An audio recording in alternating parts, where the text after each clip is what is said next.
સ્વામિનારાયણ હરે. તારીખ આજે 19 માર્ચ 2025. આપણે આ રામાનુજાચાર્યકૃત શ્રી ભાષ્ય જે છે તે જોઈ રહ્યા છે. એમાં આપણે અત્યારે રામાનુજાચાર્યનું જીવનચરિત્ર જોઈ રહ્યા છે. અને એમાં રામાનુજાચાર્ય જ્યારે નાની ઉંમરના હતા એટલે ભણવા ગયા હતા ત્યારે એમના ગુરુ જે હતા તે યાદવ પ્રકાશ નામના હતા. હવે એ યાદવ પ્રકાશ નામના જે એમના ગુરુ હતા એમણે સત્યમ જ્ઞાનમ અનંતમ બ્રહ્મ, આ જે ઉપનિષદની શ્રુતિ જે છે એનો અર્થ એવો કર્યો કે ભાઈ નિર્ગુણ બ્રહ્મ અનુસાર એ શ્રુતિનું તાત્પર્ય જે મિથ્યા નથી એટલે એ સત્ય, જળ નથી એટલે જ્ઞાન, અને પરિચ્છિન્ન નથી એટલે એવું બ્રહ્મ પ્રતિપાદન કરવાનું છે એમ બતાવ્યું. પરિચ્છિન્ન એટલે માપવાળું અને અપરિચ્છિન્ન એટલે અમાપ. એટલે સત્યમ જ્ઞાનમ અનંતમ બ્રહ્મ એટલે અનંત શબ્દનો અર્થ એમને અપરિચ્છિન્ન એવો કર્યો, અમાપ. બ્રહ્મ એટલે ભગવાન, બરાબર. હવે આ અદ્વૈત વેદાંતમાં તો બ્રહ્મ એટલે બ્રહ્મ જ કહ્યું અને નિર્ગુણ નિરાકાર. આ પ્રમાણે યાદવ પ્રકાશદાસજીએ સત્યમ જ્ઞાનમ અનંતમ બ્રહ્મ આ શ્રુતિનો અર્થ કર્યો ઉપનિષદની. કે ભાઈ સત્યમનો અર્થ એમણે શું કર્યો? પહેલાં જે મિથ્યા નથી એ. કારણ કે મિથ્યા શબ્દ જે છે તે અદ્વૈત વેદાંતનો છે. અદ્વૈત વેદાંત માયાને મિથ્યા માને છે. સમજો, પહેલાં શાંતિથી સમજો. બધા અર્થ સમજશો ને તો તમને વધારે મજા આવશે. પોતું લઈને આ ભૂસી નાખ. સત્યમ જ્ઞાનમ અનંતમ બ્રહ્મ લખવાનું છે. શાંતિથી ભૂસજે, કંઈ ઉતાવળ નહીં. તારું કંઈ જવાનું નથી. ભૂસાય ખરું કે લઈ જવું પડશે? લઈ જવું પડશે. કંઈ નહીં, ચાલ. ચાલો નીચે લખી દઈશું, નીચે લખી દઈશું. રહો દે, ખાલી પેલું બોલપેન ને અહીંયા છે.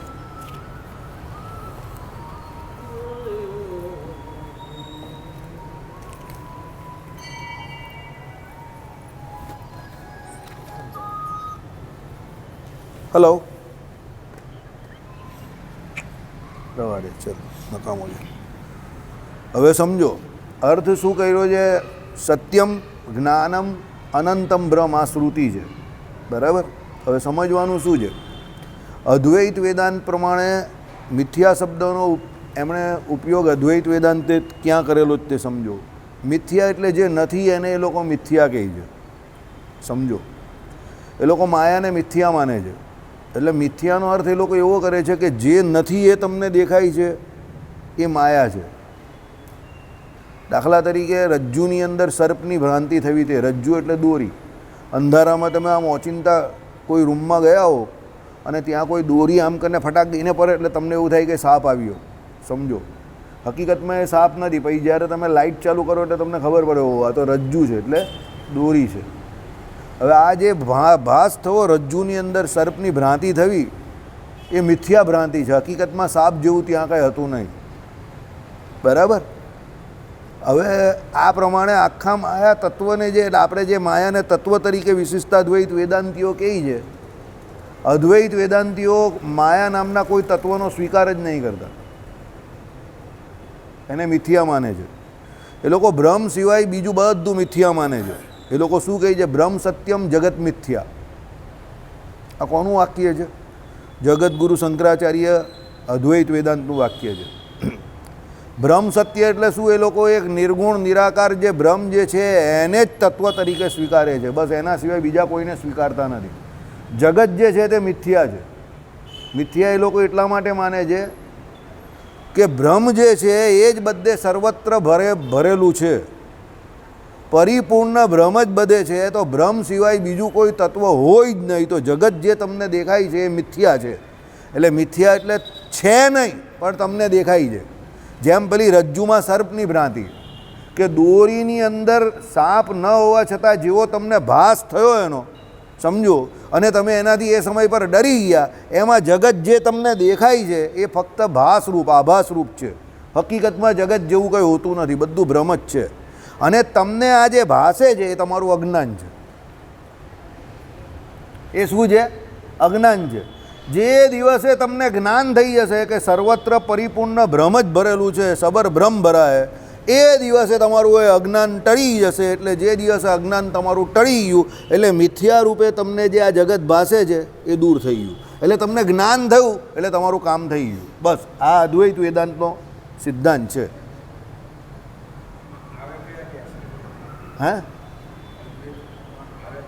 સંપ્રદાય કોઈ નહીં, પણ આજે તમને કહી દઉં, અદ્વૈત વેદાંતમાં ઉત્તરમાં જે છે ને, નોર્થવાળા આપણા જે ઉત્તર ભારતના લોકો જે છે ને, સમજજો, એ બધા શંકરાચાર્યના અદ્વૈત વેદાંતને માનનારા છે. રામચંદ્ર ડોંગરેજી પણ અદ્વૈત વેદાંતને માનનારા હતા. મોરારી બાપુ તો ખબર નહીં મને એટલું, પણ પછી આપણા રમેશભાઈ ઓઝા જે છે તે પણ અદ્વૈત વેદાંતી છે. હા, બધા અદ્વૈત વેદાંતી. ઉપર જેટલા પણ છે ને તે બધા અદ્વૈત વેદાંતી. આપણા અહીંયા ભારતમાં સૌથી વધારે અદ્વૈત વેદાંતી હશે. અને અદ્વૈત વેદાંતી સૌથી વધારે જો કોઈને ઈષ્ટદેવ માનતા હોય તો એ લોકો શંકર ભગવાનને નિર્ગુણ નિરાકાર બ્રહ્મની ઉપાસના કરે, અને શિવલિંગ જે છે એની એ લોકો બધા પૂજા કરતા હોય. સમજો, બરાબર?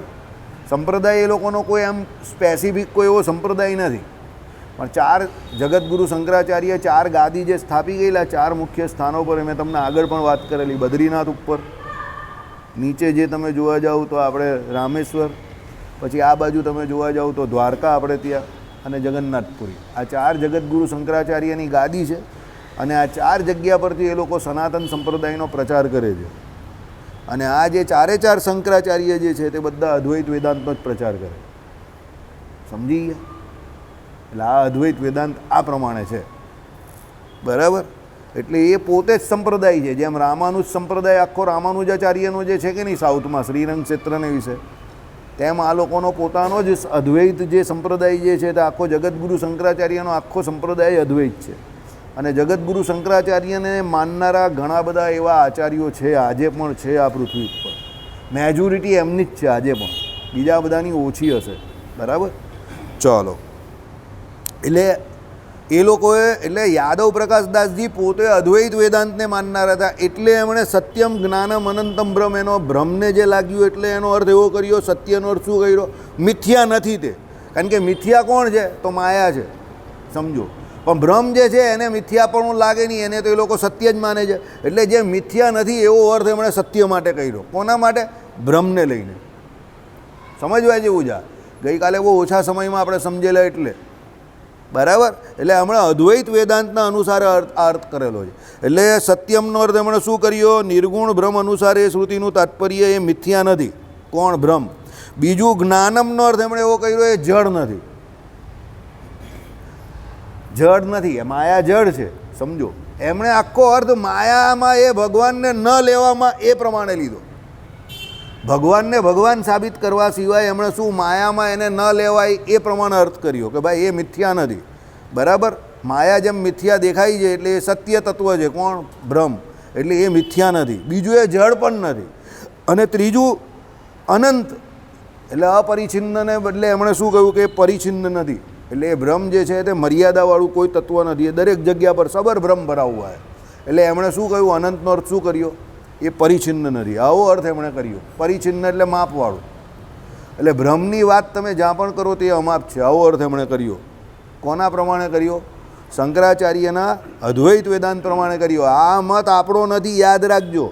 આ યાદવ પ્રકાશદાસજીનો મત છે. હવે રામાનુજાચાર્ય જે અર્થ કરશે તે મત આપણો છે. એ કેવી રીતે છે તે આપણે ગઈકાલે જે સજાતીય વિજાતીય ભેદ જે રહિત અને સ્વસ્વગત ભેદે સહિત જે બ્રહ્મની ઓળખાણ આપેલી છે હરિદિગ્વિજયમાં 9મા ઉલ્લાસને વિશે, એ પ્રમાણે જ આ રામાનુજાચાર્ય અર્થ કરશે. મને તો ખબર નહીં હતી કાલે કે એ પ્રમાણે આવશે આમાં, પણ એવું જ આવેલું છે આજે. સમજો કેવી રીતે, સાંભળો. હવે કાલે આપણે જોયું એ પ્રમાણે રામાનુજાચાર્યની અર્થ બરાબર ન લાગ્યો એટલે એમણે બીજી એક શ્રુતિ મૂકી કે તમે જે પ્રમાણે અર્થ કરો, જે પ્રમાણે આ શ્રુતિ જે છે એ શ્રુતિનો વિરોધ આવે છે. કયો? તો સો અશ્રુતે સર્વાન કામાન સહ બ્રહ્મણા વિપશ્ચિતા.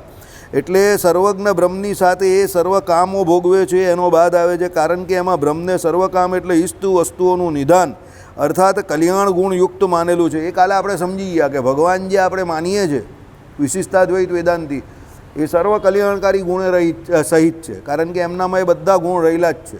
અને એ અનાધિકારથી રહેલા, જે આપણે શાસ્ત્રોમાં જોયા કે ભગવાનમાં જે કોઈ ગુણની વાત આવે, સત્યમ જ્ઞાનમ અનંતમ બ્રહ્મ, એમાં સત્ય, શૌચ, દયા, આર્જવ, માર્જવ, બરાબર, ઘણા બધા કલ્યાણકારી ગુણો, સૌશીલ્ય, કારુણ્ય, એવા બધા કલ્યાણકારી ગુણો ભગવાનમાં રહેલા જ છે. અને એટલા માટે જ ભગવાનના ભક્તો જે છે તે ભગવાનના ગુણોને ગાય છે. સમજો. એટલે શું કહ્યું કે ભાઈ એ ભગવાનમાં કલ્યાણ ગુણ, સમસ્ત કલ્યાણકારી ગુણ રહ્યા જ છે. માટે સત્યમ જ્ઞાનમ અનંતમ બ્રહ્મ એ શ્રુતિ અર્થ સત્યમ જ્ઞાનમ અનંતમ, અનંતમ શબ્દના અર્થ આ પ્રમાણે કરવા જોઈએ. સત્યમ એટલે અચિત, જડ, અને બદ્ધ ચિત્ત એટલે બદ્ધ જીવથી ભિન્ન. સત્યમનો અર્થ એમણે બંનેમાં લગાવ્યો. યાદવ પ્રકાશદાસજીએ શું કરેલું, જગતગુરુ શંકરાચાર્યએ જે પ્રમાણે કરેલું એ પ્રમાણે માયાથી એટલે મિથ્યા નથી એવો અર્થ જ કર્યો. પણ આણે શું કર્યું, ભાઈ એ મિથ્યા નથી એવી માયાથી જુદા તો ખરા, એટલે શું કહ્યું, એટલે અચિત એટલે જડથી જુદા તો ખરા, પણ બદ્ધ ચિત્ત જીવ જે છે એનાથી પણ ભિન્ન છે. કાલે આપણે જોયું ને પહેલાંમાં શું જોયું કે ભાઈ ચેતનોમાં ભગવાન જેવું કોઈ નથી, અને એવું માયામાં પણ ભગવાન જેવું કોઈ નથી. એટલે એ બંનેથી એ ભગવાન પણ છે. આપણે ચેતનમાં જીવ આવે પણ ભગવાન આપણા જેવા છે ખરા? ના, આપણાથી જુદા છે, 100% જુદા છે ને. ભગવાન કંઈ આપણા જેવા થોડા છે. અને માયા જે છે તો ભગવાન કંઈ માયાના થોડા છે. સમજો, માયા જેવા પણ ભગવાન નથી. એટલે એ બંને ભેદે તો રહિત થઈ ગયા, સહજાતીય અને વિજાતીય ભેદે રહિત. જો ભાઈ એમાં જે શબ્દ લખેલા છે એ પ્રમાણે હું તમને સમજાવવા જઈશ ને તો તમને તપ્પો જ નહીં પડશે. એના કરતાં હું જે આ સાદી ભાષામાં સમજાવું એમ સમજી જાઉં કે ભાઈ ભગવાન માયા જેવા નથી, કે માયામાં ભગવાન જેવું કોઈ નથી એમ સમજો, કે આ ચેતનોમાં ભગવાન જેવું કોઈ નથી એટલે ભગવાન ચેતન જેવા એટલે બીજા જીવ જેવા નથી એમ સમજી જાઓ. બરાબર? એમાં જે ભાષા વાપરી એ તમને બેઠું કહીશ ને તો તમારા તપ્પો જ નહીં પડશે, કોઈને બાઉન્સર જશે. એ તો બહુ અઘરી ભાષા છે વેદાંતની. પણ આપણે આ પ્રમાણે સમજવાનું, બંને બરાબર છે કે ભાઈ જીવોમાં કોઈ ભગવાન જેવો નથી, કે આ ભગવાન જીવો જેવા નથી. સમજો, બંને અર્થ બરાબર છે. માયામાં કોઈ ભગવાન જેવું નથી એટલે માયા ભગવાન જેવી નથી, અને ભગવાન માયા જેવા નથી. એ બંને અર્થ બરાબર છે. બરાબર? એટલે શું કહ્યું, સત્યમ એટલે અચિત, જડ એટલે માયા, અને બદ્ધ ચેતન જીવ એ બંનેથી એ ભગવાન કેવા છે, જુદા છે. હવે આવ્યું જ્ઞાનમ.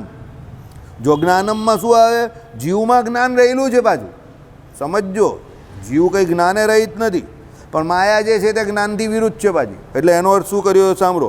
એટલે પૂર્વે જેનું જ્ઞાન સંકુચિત હોઈને અજ્ઞાન કહેવાય યોગ્ય છે એવા મુક્ત જીવથી પણ ભિન્ન. કારણ કે જ્ઞાનમમાં તમે એમ નહીં કહી શકો કે જીવને જ્ઞાન નથી. જીવ જે જ્ઞાન સ્વરૂપ તો છે જ, પણ આપણું જ્ઞાન કેવું છે, માયાથી કેવું થઈ ગયેલું છે, ઢંકાઈ ગયેલું છે. એટલે બદ્ધ અવસ્થામાં જીવનું જે જ્ઞાન જે છે તે કેવું થઈ જાય છે, પરિચ્છિન્ન થઈ જાય છે, માપવાળું થઈ જાય છે. સમજો, એક વાત બહુ ક્લિયર છે. અત્યારે ઘનશ્યામ મહારાજને કે નારાયણ મુનિદેવને કે રાધા વિહારી લાલજીને કે હરિકૃષ્ણ મહારાજને, ધર્મદેવ ભક્તિ માતાજીને બધાને દરેકને વાઘા ચેન્જ થશે. હવે અત્યારે પહેલાં જે વાઘા પહેરાવેલા તે કદાચ આપણે બોલીએ, કારણ કે આપણે દર્શન કરીએ એટલે બોલીએ, પણ અત્યારે ભગવાનને જે વાઘા ધરાવે છે તો આપણે ખબર છે કે કયા વાઘા ધરાવે છે? દરવાજા બંધ કરીને નથી ખબર ને? તમને ખબર છે? હા,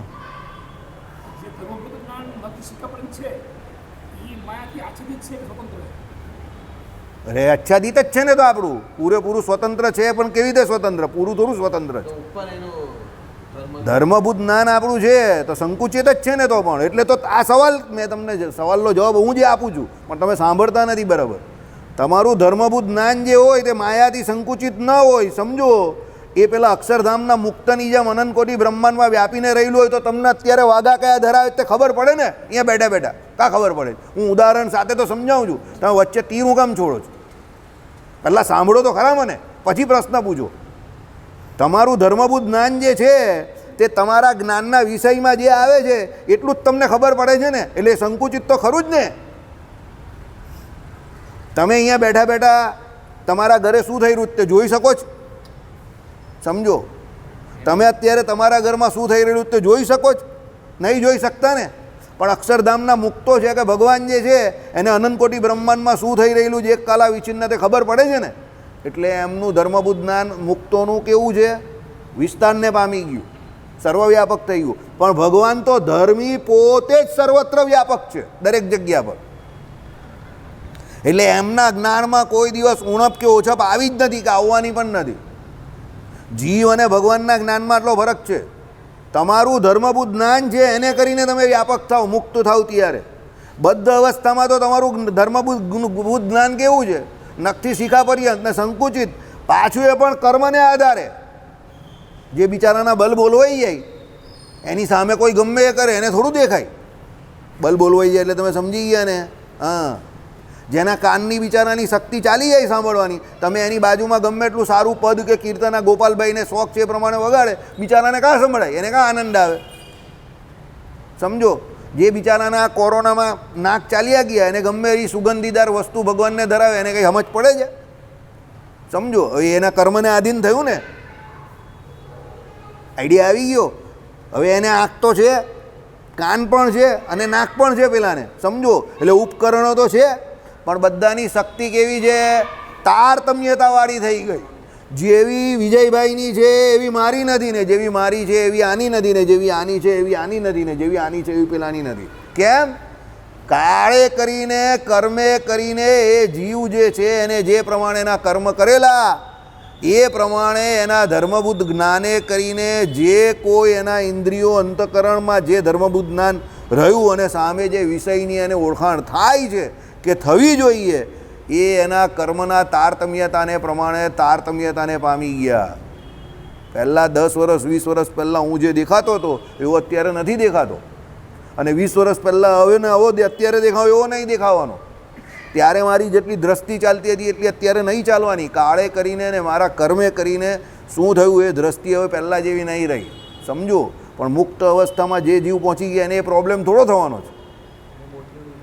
એને મોતીઓ નહીં આવે, એના કાનની શક્તિ નહીં જાય, એના નાકની શક્તિ ન જાય. કેમ ન જાય? એને ઇન્દ્રિયોએ કરીને જ્ઞાન પ્રસરણ કયું જ નથી, કારણ કે એનું જ્ઞાન પ્રસરણ તો સ્વતઃ થાય છે જીવમાંથી જ. આપણે ઇન્દ્રિયોની જરૂર છે, ગોલકની જરૂર છે ઇન્દ્રિયોના. જેને બિચારાને એ ગોલક ન હોય, ગોલક એટલે ઇન્દ્રિયોનું જે સ્થાન કહ્યું ને એને ગોલક કહ્યું. પાછા તમે મારાથી શબ્દ બોલાઈ જાય મગજ મારી જાય. બિચારા અમુક આંખ પેલી ખબર આમ નાના હોય પેલા જન્મ જાતે આમ બંધ હોય આમ, ખબર? એવા છોકરા જોયા જ તમે? એનું ગોલક જ નહીં હોય, આખું સ્થાન જ નહીં હોય, સમજો. હવે સ્થાન નહીં હોય તો દુનિયાનો કોઈ પણ ડૉક્ટર એમાં કંઈ ન કરી શકે. આઈડિયા આવી ગયો? કારણ કે સ્થાન પર જે ઇન્દ્રિય હોવાની એ સ્થાન જ નથી, આખું ફ્લેટ છે. સિલિન્ડ્રિકલ નંબર ઘણાને જન્મજાત હોય, ઘણાને કાનમાં જન્મજાત બેરાશ હોય, બિચારો કોઈ ડૉક્ટર કંઈ નહીં કરી શકે. નસ જતી હોય તે કે જન્મજાત જ સુકાયેલી છે એટલે હવે નસ જાય અંદર તે કંઈ કામમાં નહીં આવે. ગમે તે કરો, આનો કોઈ ઇલાજ દુનિયામાં નથી. હવે એ બીજા માણસ જો બધી રીતે નોર્મલ દેખાય તમને, પણ કાને નહીં સંભળાતું હોય, એને જન્મજાત નહીં સંભળાતું હોય, સમજો તમે. હવે આ જે ધર્મબુદ્ધ જ્ઞાન જે છે એનું તો બીજે બધે તો વિસ્તારને પામેલું છે, બાજુ બીજું બધું કરી શકે છે પણ સાંભળી નહીં શકતો. એટલે એના પૂર્વના કર્મને હિસાબે એ કર્મની તારતમ્યતાને કારણે અત્યારે એને એ પ્રમાણે તારતમ્યતાપણું અત્યારે જે કંઈ ઇન્દ્રિયોમાં વિષય ગ્રહણ કરવાનું છે એ પ્રમાણે એમાં તારતમ્યતાપણું છે. પણ એ બધું કેમ છે? આ માયાના લોકમાં છે એટલે છે. અક્ષરધામમાં મુક્તને આ કોઈ પ્રોબ્લેમ નથી. એટલે અહીંયા શું કહ્યું તે સાંભળો. જ્ઞાનમનો અર્થ પૂર્વે જેનું જ્ઞાન સંકુચિત હોય અજ્ઞાન કહેવા યોગ્ય છે. જેનું જ્ઞાન સંકુચિત જે છે તે પણ અજ્ઞાન જ છે. 4 પ્રકારના અજ્ઞાન કયા? બોલો અશોકભાઈ, કયા કયા અજ્ઞાન? હવે તો બધું આવું જ આવશે, હવે કંઈ વાર્તા બાર્તા નહીં આવવાની, હવે તો ધનાધની જ આવશે. 4 પ્રકારના અજ્ઞાન કયા? પહેલું કયું જ્ઞાન એ આવે તે બોલો?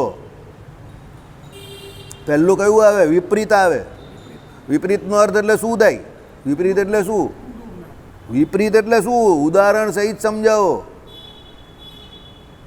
આપણે બધાને કયું જ્ઞાન છે? શું વિપરીત જ્ઞાન છે? દેહાત્મા બુદ્ધિ જે છે તે વિપરીત જ્ઞાન છે, સમજો. એ સૌથી મોટું અજ્ઞાન છે જીવને વળગેલું અનાધિકારથી. અને ભગવાનનું ભજન કરીએ કે સત્સંગ કરીએ એનો મેઇન વસ્તુ એ મેઇન કયું અજ્ઞાન દૂર કરવા માટે છે. શું કહે છે શાસ્ત્રીજી?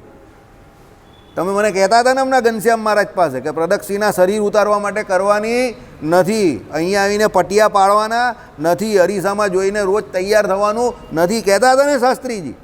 આ ભગત જ મને કહેતા હતા કે આજે કથામાં આવું આવ્યું વાસુદેવભાઈ.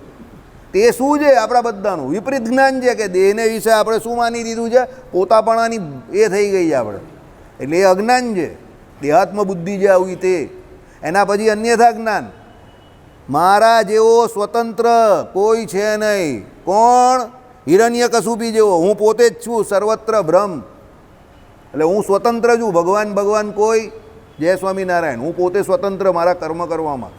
આવો જે સ્વતંત્રતાનો ખોટો ફાંકો રાખવો, બરાબર, એ શું છે એનું? અન્યથા જ્ઞાન છે. કારણ કે સ્વતંત્ર તો કોણ છે? માલિક જ છે, ખાલી ભગવાન જ છે. આપણે બધા એની આગળ કેવા છે? જીવ અતિશય પરતંત્ર છે. આ કયું જ્ઞાન થયું?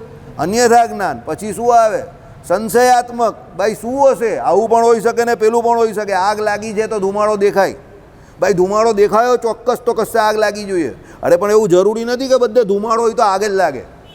ઘણી વખત ધુમાડો બીજો હોય, બીજો પણ કયો હોય, એટલે એ સંશયાત્મક છે. બરાબર? આવી જ વાત હતી. એક સંસ્કૃત ભણેલો ને એક ગુજરાતીવાળો હતો. હવે સમજો, સંસ્કૃત ભણેલો એણે એક પદ ગાયું, ગુરુ મંગલમ ગુરુ પાદ મંગલમ. હવે પેલાને ગુજરાતીવાળાને નહીં ખબર, એટલે એ પાદનો અર્થ કંઈ બીજો સમજો. આઈડિયા આવ્યો? તે કહે કે હાલું પાદ કેવી રીતે ગુરુની મંગલમ હોય? સમજો. એટલે એ પેલા સંસ્કૃતવાળાને પૂછવા ગયો, કારણ કે એને સંશય થયો કે ભાઈ પાદ કેવી રીતે મંગલમ હોય. તે કે પાદ એટલે શું તને ખબર છે પહેલાં? તે કે પાદ એટલે હું કંઈ બીજું જ સમજું છું. તે કે એ પાદ નહીં, પાદ એટલે ચરણ. એટલે એ સંશયાત્મક જ્ઞાન થયું. આઈડિયા આવી ગયો? કારણ કે સંસ્કૃતમાં પાદ એટલે ચરણ, પણ ગુજરાતીમાં પાદનો અર્થ બીજો થઈ જાય છે. પેલો જોર જોરમાં ગાય ગુરુ મંગલમ ગુરુ પાદ મંગલમ. સમજ પડી ગઈ? તો પાદ મંગલમ એટલે ચરનારવિંદ મંગલમ. આપણે ગુરુજીને પગે નહીં લાગતા? મહારાજશ્રીને મળવા જઈએ હવેલીએ તો પગે લાગીએ જ ને. તો ગુરુ મંગલમ ગુરુ પાદ મંગલમ. કેમ? ભગવાનની આજ્ઞા છે. સમજો. એટલે પણ એ સંશયાત્મક જ્ઞાન છે. કેમ? એને ખબર નથી કે પાદનો અર્થ શું થાય છે. સંશય છે ને, ડાઉટ છે. એ જે સમજે છે એ નથી એનો અર્થ. એટલે આપણે જે સમજીએ એમાં ડાઉટ હોય, તમને શંકા હોય, તો એ સંશયાત્મક. અને છેલ્લું શું આવે છે? અજ્ઞાન. કંઈ ખબર જ નથી. ગબડગનની જેમ ફર્યા કરવાનું શાંતિથી. બરાબર? હવે આ બધા જે 4 પ્રકારના અજ્ઞાન કયા, એ મુક્તોને પણ વળગેલા છે. કેમ? એ મુક્તો પણ પહેલાં શું હતા? આપણા જેવા બદ્ધ હતા. એટલે સાસ ભી કભી બહુ થી, છાસ ભી કભી દહીં થા. સમજો? જમાઈ ભી કિસી કા લડકા હૈ. બરાબર? તો છે જ ને. આ બધી કહેવત છે, નથી કહેવત? આ બધી અમારા ઘરની કહેવત. પેલો કંઈ સાસ ભી કભી બહુ થી, તો અમે કહીએ કે છાસ ભી કભી દહીં થા. તો છે જ ને, હકીકત છે ને એ વાત.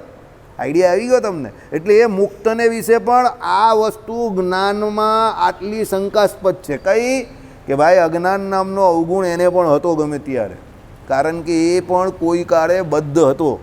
એટલે એને પણ તમે સંપૂર્ણ રીતે જ્ઞાની ન કહી શકો, કે જે ત્રિકાળ બાધિત જ્ઞાન કહેવાય ને, 3 કાળમાં એનું જ્ઞાન એક સરખું રહેવું, એવું ન હતું. કારણ કે એ પણ અહીંયા બદ્ધ હતો ત્યારે એને પણ અજ્ઞાન હતું. જ્ઞાનનો દાવો કરવો બહુ સરળ છે, પણ તમે જ્યારે જ્યારે તમારી વાતમાંથી ફરો ને, તમે બોલો કહીને કરો કહીને, એટલે એ તમારું અજ્ઞાન થઈ જાય. સમજો કેવી રીતે? જો કોઈ પર્સનલ નહીં લેતું, કોઈને કદાચ એવું થયું હોય જીવનમાં, તો સમજો કેવી રીતે. દાખલા તરીકે તમે કંઈ જાહેરમાં એવું કહ્યું કે મારે હું આમ જ કરીશ ને આમ જ વર્તીશ, ને પછી તમે એ તોડી નાખ્યું અને તમે એનાથી ટોટલી વિરુદ્ધ વર્તણૂક કરી. તો એ વર્તણૂક તમે જે કર્યું તે શું કર્યું? તમે તમારા જ્યારે તમે બોલ્યા ત્યારે તમને જ્ઞાન હતું કે ભાઈ આ પ્રમાણે હું વર્તી શકીશ, એટલે તમે એ જ્ઞાનને લઈને એ બોલ્યા. પણ પછી જ્યારે તમારી ઉપર અજ્ઞાન હાવી થયું, એટલે તમે જે જ્ઞાને કરીને પ્રતિજ્ઞા કરેલી કે જે વચન આપેલું તે બધું તમે શું કરી નાખ્યું? તોડી નાખ્યું. એટલે અજ્ઞાન તમારી પર શું થઈ ગયું? હાવી થઈ ગયું. અજ્ઞાન એટલે શું? મોહ હાવી થઈ ગયો. એટલે મોહ એટલે તમે સાર અસારનો વિવેક ભૂલી ગયા. એટલે તમે જે કરવાનું હતું તે કર્યું નહીં, અને ન કરવાનું હતું તે કરી બેઠા. એટલે જે જ્ઞાની હોય, એટલે પેલામાં કહ્યું છે, રામાયણની પેલી ચોપાઈ છે ને, કઈ ચોપાઈ છે? કઈ ચોપાઈ છે? સૌથી ફેમસ ચોપાઈ કઈ રામાયણની? રઘુકુલ રીત સદા ચલી આઈ, પ્રાણ જાય બરું બચન ન જાય. હવે પ્રાણ જાય એવું કહ્યું, પણ બચન નહીં જાય. એટલે એનો મતલબ શું થયો? પ્રાણ એટલે શરીર જાય એનું, પણ વચન નહીં જાય. એટલે શું છે? એ જ્ઞાનની સંપૂર્ણ અવસ્થામાં જ શરીર ભલે પડી ગયું તો પડી ગયું, પણ વચન નહીં પાડું. વચન તો જે આપેલું તેનું પાલન કરીશ જ. એ રઘુકુલની રીત છે. કારણ કે શરીર તો મિથ્યા છે, પણ શરીરે કરીને જીવ જે કર્મ કરે છે તે બધા કર્મો જીવની સાથે જાય છે. એ સત્ય છે.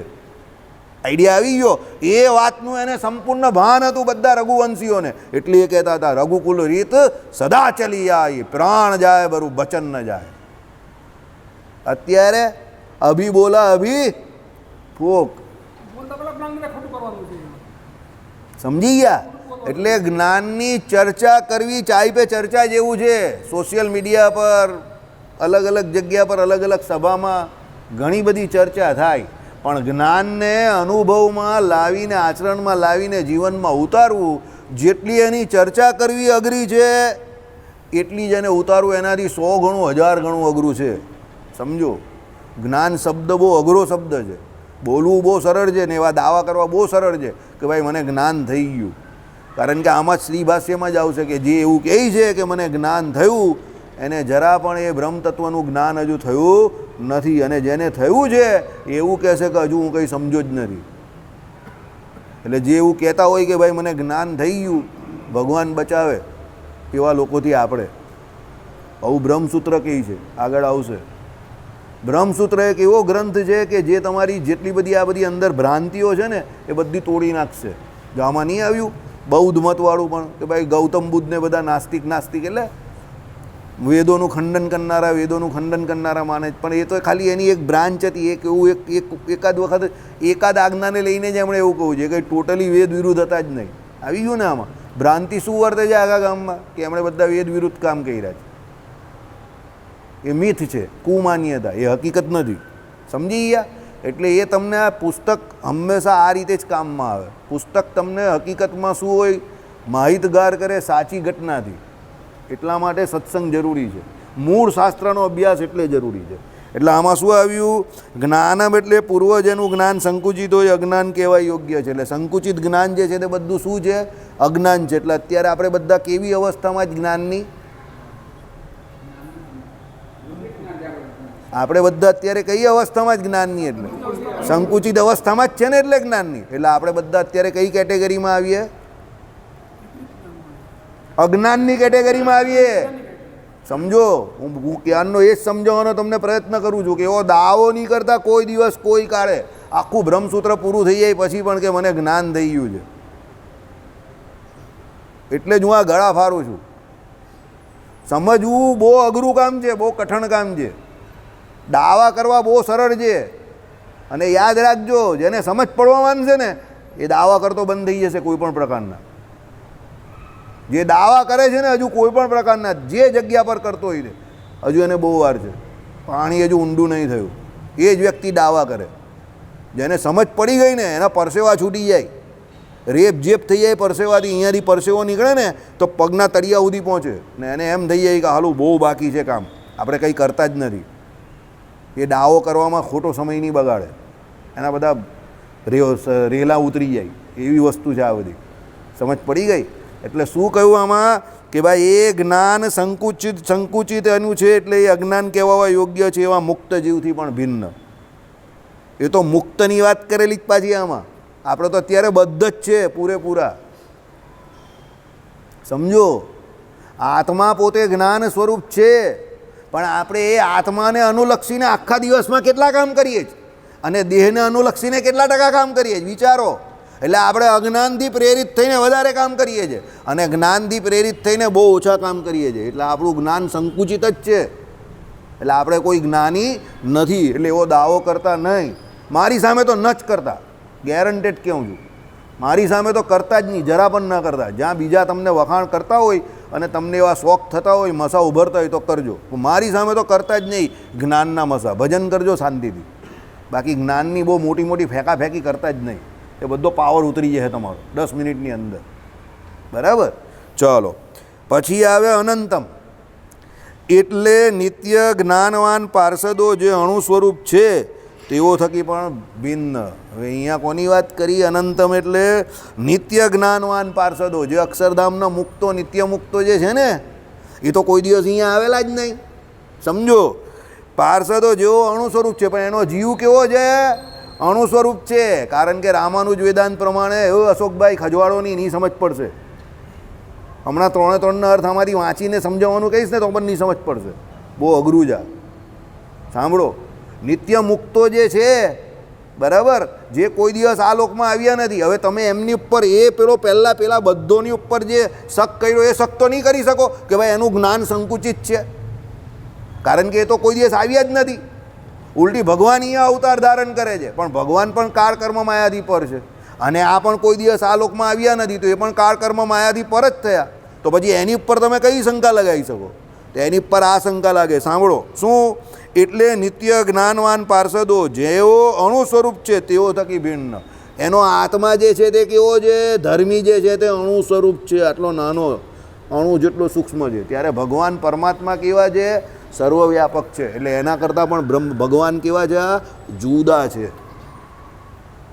એટલે અનંતમ શબ્દનો અર્થ પણ આ પ્રમાણે લેવાનો છે કે ભાઈ આ ત્રણ કરતાં ભગવાન જુદા. એટલે કહેવાનો મતલબ અહીંયા શું થયો? જીવ જે છે તે બદ્ધ જીવ છે એનાથી તો ભગવાન 100% જુદા, કારણ કે તો માયાથી લે પહેલાં. જેઓ બદ્ધ હતા પહેલાં અને મુક્ત થયા એનાથી પણ એ ભગવાન 100% જુદા. કાલે ઉઠીને આપણે બધા મુક્ત થઈ જઈએ પણ આપણે ભગવાન નહીં બની શકીએ. આપણાથી એ ભગવાન પહેલેથી જુદા જ છે. ચાલો આપણે મુક્ત અવસ્થામાં પહોંચવાના અને બીજા જે બદ્ધ છે તેનાથી જુદા ભગવાન. અરે એ નહીં, પેલો નિત્ય મુક્ત ગરુડજી, વિશ્વક્ષેનજી જે કોઈ છે, લક્ષ્મીજી કે બીજા જે કોઈ પણ છે, સમજો શ્રીદામા આદિ ઘણા બધા પાર્ષદો છે. એ બધા જે આ લોકમાં કાળકર્મ માયા કરીને આવ્યા નથી અને કાળકર્મ માયાથી પર જ છે પહેલેથી, અને આવ્યા તે ભગવાનની ઈચ્છાથી આવ્યા, બરાબર? કર્મે કરીને નથી આવ્યા આપણી. ભગવાન એનાથી પણ જુદા છે. કેમ? એ બધાનો જીવ જે છે તે કેટલો છે? અણુ પરિમાણ છે. ત્યારે પરમાત્મા કેવા છે? સર્વવ્યાપક છે. યહ સર્વત્ર સર્વવિત સર્વજ્ઞ, સોરી, યહ સર્વજ્ઞ સર્વવિત. સર્વજ્ઞ છે અત્ર તત્ર સર્વત્ર, દરેક જગ્યા પર એ બ્રહ્મ રહેલા છે, એ ભગવાન રહેલા છે. પાછા કેવા રહેલા છે? આકાશની પેઠે નિર્લેપ છે, પણ આકાશની જેમ કંઈ કરતા નથી એવા નથી. એ ભગવાનને એક કાળા વિછિન્ન કોઈ તંદુરસ્ત પુરુષ પોતાના હાથને વિશે જળના બિંદુને ધારે એમ ભગવાન એક કાળા વિછિન્ન સમસ્ત જીવ પ્રાણી માત્રના કર્મોને જોઈ રહેલા છે. એક કાળા વિછિન્ન એક સાથે જોઈ રહેલા છે આટલા બધા અસંખ્ય જીવના કર્મોને, અને જેને જેને જે ફળ આપવાનું તે એક સાથે આપી રહેલા છે. હવે ખબર પડી ને કે ભગવાન કેટલા મોટા છે. આપણે કેટલા મોટા માણસની આજ્ઞા લોપીએ તે તમે સમજો. ધીરે ધીરે પરસેવો નીકળવા માંડશે.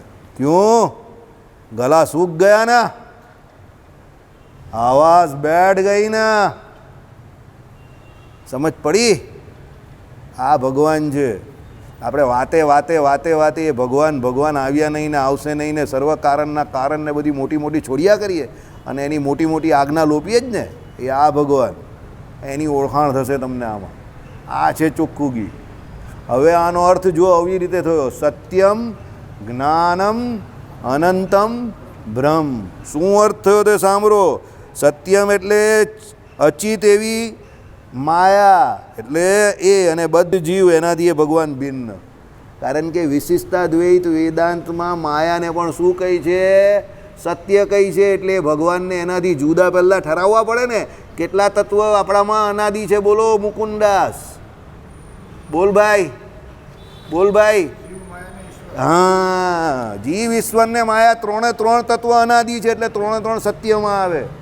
તો ભગવાન સત્યમાં છે તો ખરા, પણ પેલા સત્ય તો પેલા બે પણ છે, જીવ ને માયા. તો એની ને એમાં કંઈ જુદાપણું બતાવવું પડે ને, તો એ ભગવાન ને. કોઈ એક કંપની હોય તેમાં કહે કે ભાઈ આ ભાઈ શેઠ છે અને આ બધા કામ કરનારા છે, તો શેઠ જ છે અને કામ કરનારા છે. ભલે એ લોકો લાખો રૂપિયા કમાતા હોય, ભાઈ પણ આ શેઠ છે. બાકી જીવ, માયા અને ઈશ્વર ત્રણે ત્રણ તત્વ અનાદિ, ત્રણે ત્રણ સત્ય. પણ એ ભગવાન જે છે તે પેલા બે કરતાં ટોટલી કેવા છે? જુદા છે. તો કેવી રીતે? સત્યમમાં ત્રણ આવે ખરા, પણ બદ્ધ એવો જીવ અને પેલી જડ એવી માયા, એ બંને કરતાં ભગવાન કેવા છે? જુદા છે, ભિન્ન છે. એટલે એ સત્યમ. જ્ઞાનમ, જ્ઞાનમમાં શું આવે? જે બદ્ધ જીવો મુક્ત અવસ્થાને પામ્યા અને અક્ષરધામમાં મુક્ત થઈ ગયા, જેનું જ્ઞાન પૂર્વે કેવું હતું? સંકુચિત હતું. જ્યારે એ લોકો બદ્ધ અવસ્થામાં આપણી જેમ હતા ત્યારે એનાથી પણ ભગવાન કેવા છે? જુદા. કારણ કે એમનું જ્ઞાન ભગવાનનું કેવું છે? એક કાળા વિછિન્ન, ત્રિકાળ બાધિત, સમસ્ત જીવ પ્રાણી માત્રમાં વ્યાપકપણું, ભૂત ભવિષ્ય અને વર્તમાન એને એક કાળા વિછિન્ન જાણનારા. એટલે એ બદ્ધ જીવ કરતાં પણ એ ભગવાન કેવા છે? જુદા. બધો જે મુક્ત થયા એનાથી પણ એ ભગવાન જુદા. અને અનંતમમાં શું કહ્યું? પેલા અક્ષરધામના મુક્તો જે અહીંયા કોઈ દિવસ કાળ કર્મે માયા કરીને પધાર્યા જ નથી, પણ એ કેવા છે? સ્વરૂપે કરીને અણુ પરિમાણ છે, પણ એ ભગવાન કેવા છે? સ્વરૂપે કરીને સર્વત્ર વ્યાપક છે, એટલે એનાથી પણ એ ભગવાન જુદા. ભગવાનની ફક્ત ને ફક્ત કૃપા જ છે કે ભગવાન અહીંયા અવતાર ધારણ કરે છે. અને તમારા મારા જેવા જે કોઈ ભગવાનના ભક્તો જે છે એનું એઠું ખાય છે, એનું સાંભળે પણ છે, એ એની જોડે મસ્તી મજાક કરે તો પણ ભગવાન હસે છે અને સહન કરે છે. યાદ રાખજો, જે માણસ જેટલો મોટો એટલા જ એનામાં કલ્યાણકારી ગુણ પણ વધારે અને એટલી જ એની સહન શક્તિ ને એટલી જ એનામાં સરળતા. જે જેટલો નાનો એટલો જ એ કપટી અને વાંકો ચૂકો. હું તમને વારંવાર કહું છું, હોશિયાર બનવું. હા, માય ફૂટ. મને કોઈ હોશિયારીની વાત કરે ને, માય ફૂટ જા તું. હોશિયાર બનવું કંઈ અઘરું કામ નથી. ઇન્ફોર્મેશન લેવી આ દુનિયામાં આમ ચાપ દબાવ એટલે ઇન્ફોર્મેશન બધી બહાર આવે ગૂગલમાંથી. એ અઘરું કામ નથી. સરળ બનવું બહુ મુશ્કેલ છે. અને ભગવાન યાદ રાખજો, હોશિયારને ને કપટીને મળતા નથી.